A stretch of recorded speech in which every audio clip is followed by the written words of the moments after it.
Party విధానం క్రమశిక్షణకు మారుపెట్టి Telugu Desam party కొన్ని జరుగుతుంటే అవన్నిటిని కూడా సెటరైజ్ చేస్తుంది పార్టీ. ఇబ్బంది ఏం లేదు. శ్రీకాంత్ గారు, జోలాపురం శ్రీకాంత్ గారు, మీరు ఎలా చూస్తారు ఒంగోలు వివాదం? ఒకటి అంటే వివిధ దామచర్ల జనార్దన్ గారు కానీ బాలినేని శ్రీనివాస్ రెడ్డి గారు కానీ నేనేం చెప్తున్నానంటే ఈ ఒక్క నియోజకవర్గమే కాదు బ్రహ్మనాయుడు గారు, 21 నియోజకవర్గాల్లో కూడా మనం చూసాం. పిఠాపురం అయితేనేమి, ఒంగోలు అయితేనేమి, రైల్వే కోడూరు అయితేనేమి, అన్న టీ కప్పులో తుఫాన్ అంటున్నాడు. ఇది టీ కప్పులో తుఫాన్ కాదు, తుఫానులో టీ కప్పు. నారావారి తుఫాన్ ఎప్పుడు వస్తుందో తెలియదు, దాంట్లో కొట్టుకొని పోవడం గ్యారెంటీ. ఇది మామూలుగా ఉదు తుఫాను, ఆ తుఫాను, ఈ తుఫాను మనం పేరు పెడుతుంటాం. ఈ ఎలక్షన్స్ ముందు వెనకో నారావారి తుఫాన్ వస్తుంది. ఆ తుఫాన్ లో ఈ 21 మంది కొట్టుకొని పోవడం ఖాయం. కాదు అంటే మీరబ్బా ఈ జనసేన ఇది మామూలుగా ఉన్నది. వీళ్ళకు ఏమంటే వీళ్ళు సర్దుకోవచ్చు, కానీ నాయుడన్న పార్టీకి చాలా ఇదిగా ఉంటారు కాబట్టి పాపం సర్దుతున్నారు. కానీ ఆయనే పక్కకు వస్తే ఇంకొక విధంగా చెప్తారు, అది మాత్రం నాకు తెలుసు. ఎందుకంటే మాట్లాడేటప్పుడు వాళ్ళ ధర్మాన్ని, వాళ్ళ లైన్ ని నాయుడన్న పాటించాలి. పవన్ అన్న మా అన్న, ఆయన కోసం మేమేమైనా చేస్తాం. అదే ఒకటే నాయుడన్న, ఈ పవన్ అన్న మీ అన్న అనేక ముందు గతంలో పవన్ అన్న చంద్రన్నను ఎలా మాట్లాడాడు, లోకేష్ అన్నను ఎలా మాట్లాడాడు, లోకేష్ అన్న పవన్ అన్న ఎలా మాట్లాడాడు. ఇప్పుడు బొత్స సత్యనారాయణ గారు, ధర్మాన ప్రసాద్ గారు, ఇలా చాలా మంది జగన్ గారిని విమర్శించిన వాళ్ళకి జగన్ గారి కేబినెట్ లో మంత్రి పదవులే ఇచ్చారు. బట్ అవి రాజకీయాల్లో సహజం. ఇప్పుడు జరిగే మాట్లాడదాం. బ్రహ్మనాయుడు గారు వీళ్ళందరూ కలిసి మోడీ తాతను ఎలా మాట్లాడారు, ఇవంతా తెలిసిందేదే.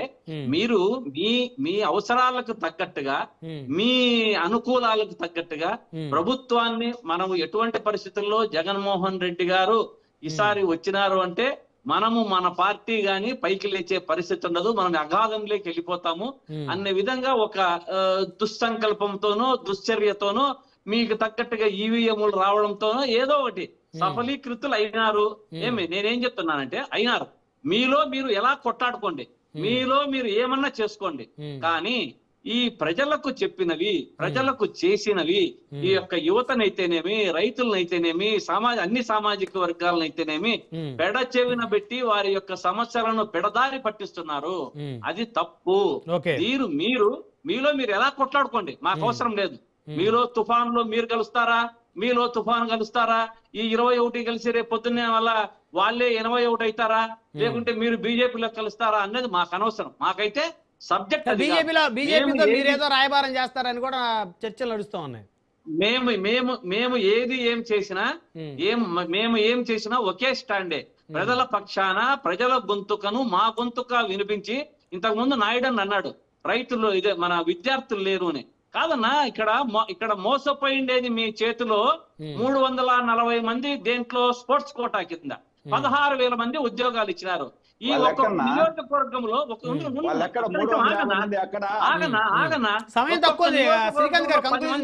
నీకు కనబడతారా వాళ్ళు? మేము మెడకేసుకొని కూర్చోంటారా? మేము డిఎస్సీలో నష్టపోయిన మేము నష్టపోయిన వారిని మెడకేసుకొని కూర్చోంటారన్న వాళ్ళు ఎందుకు అంత ఇదిగా అవమానిస్తున్నారు? పెట్టండి సార్. ఒకటి ఇంతకుముందు కృష్ణాంజనేయులు బాగా చెప్పారు దానికి. మీరు కక్ష సాధింపు చర్యగా వారికి మళ్ళీ గతంలో ఉద్యోగాలు తెప్పిస్తారా? ఫోటోలు తెప్పించి వాళ్ళని బయట పెట్టడం కంటే ఒకటి లేదు. కాబట్టి మీరు ఒకటి ఏదైనా మీరు పెద్దలు విఘ్నులు, కృష్ణాంజనేయులు గారు బాగా నీట్ గా చెప్పారు, అవన్నీ పార్టీకి చేర్చండి. అంతేగాని యువతను పెడదారిని పట్టించి మద్యము మత్తులో, గంజాయి మత్తులో ముంచొద్దండి. మీరే ఒప్పుకున్నారు తిరుపతిలోనే, తిరుపతిలో ఏర్లై పారుతాందని మీరే ఒప్పుకున్నారు. దాన్ని అరికట్టండి అన్నా. శ్రీకాంత్ గారు, సురేంద్రనాయుడు గారు సమయంలో దయచేసి సహకరించాలి. కృష్ణాయిల్ గారు, ఒంగోలులో జరుగుతున్నటువంటి రాజకీయ దుమారం టీడీపీ జనసేన మధ్య, ఆ పార్టీ ప్రధాన నేతల మధ్య మీరు ఎలా చూస్తున్నారు? ఇప్పుడు